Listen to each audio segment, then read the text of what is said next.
I like the idea that we are meant to give our true self to this troubled world. That's a phrase I just saw written by Michael Meade. But I was also reading a comment from somebody who writes on spiritual matters, talking about how it's important to live without leaving a trace, without becoming somebody, without being an identity. And that sounds good, doesn't it? But it seems to me that as an idea, and you can hear that, you can read that, and say to yourself, "Yes, I want to do that." Right away, what you're doing is building an identity, the identity of the anonymous, soulful person. Um, it's kind of silly, actually.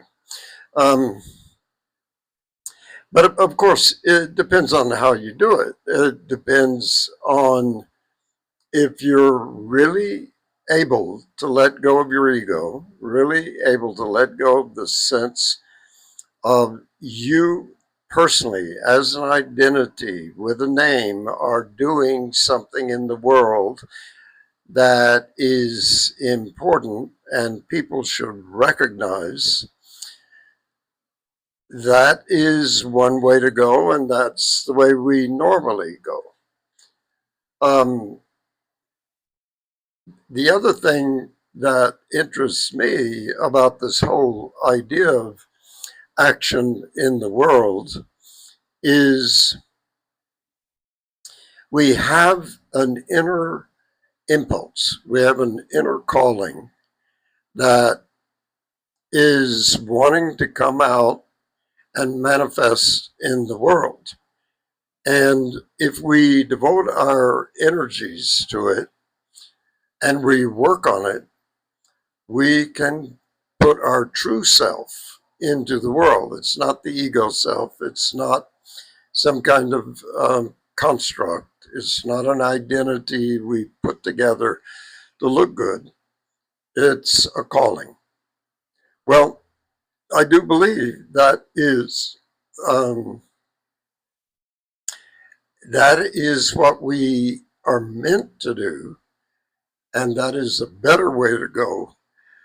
But there are a million pitfalls in action, acting in the world, and those pitfalls often have to do with how we are affected by the regard of the world.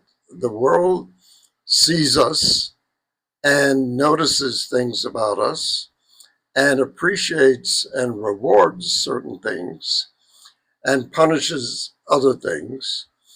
And we build an identity out of that, and that's who we think we are.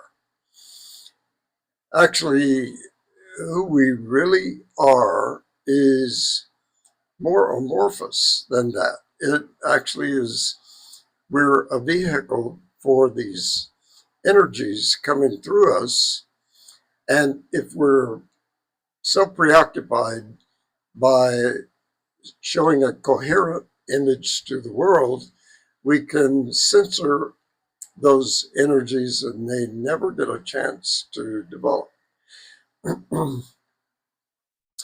So both of those ideas are valid and interesting as far as how to live in the world, but the spiritual idea of being egoless, identityless, and and becoming more uh, spiritual and soulful in our life is a trap. I think it can be a trap. It can actually devolve into a spiritual identity, a spiritual ego. And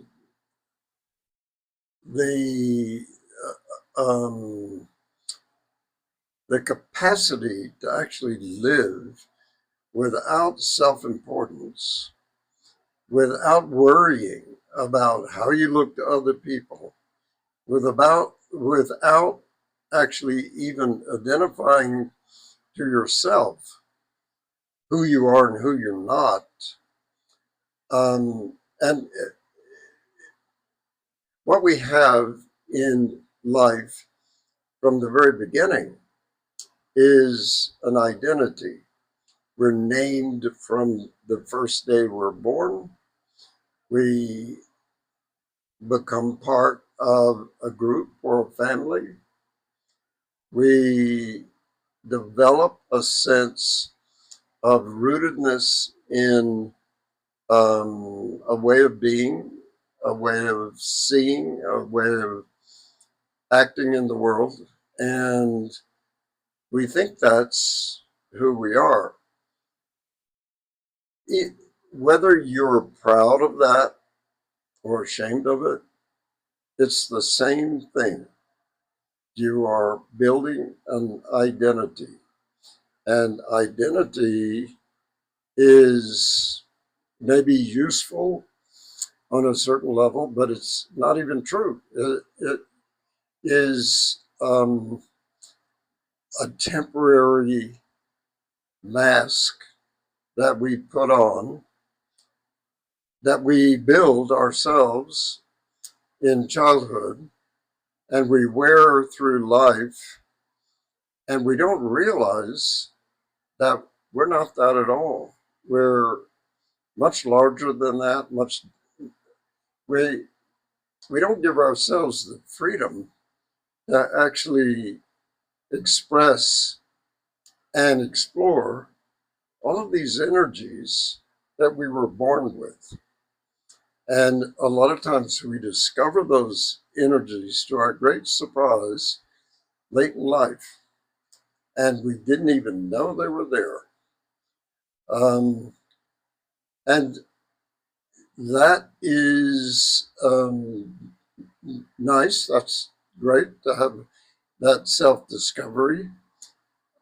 Um, but it doesn't actually need to be solidified into a name, into something we can point to and say, I'm that.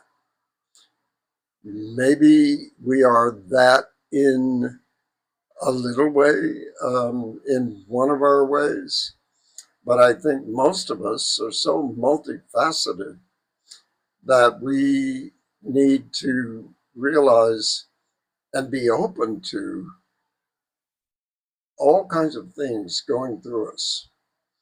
A lot of those things are conditioned reflexes, and some of them, a lot of them, are simply innate.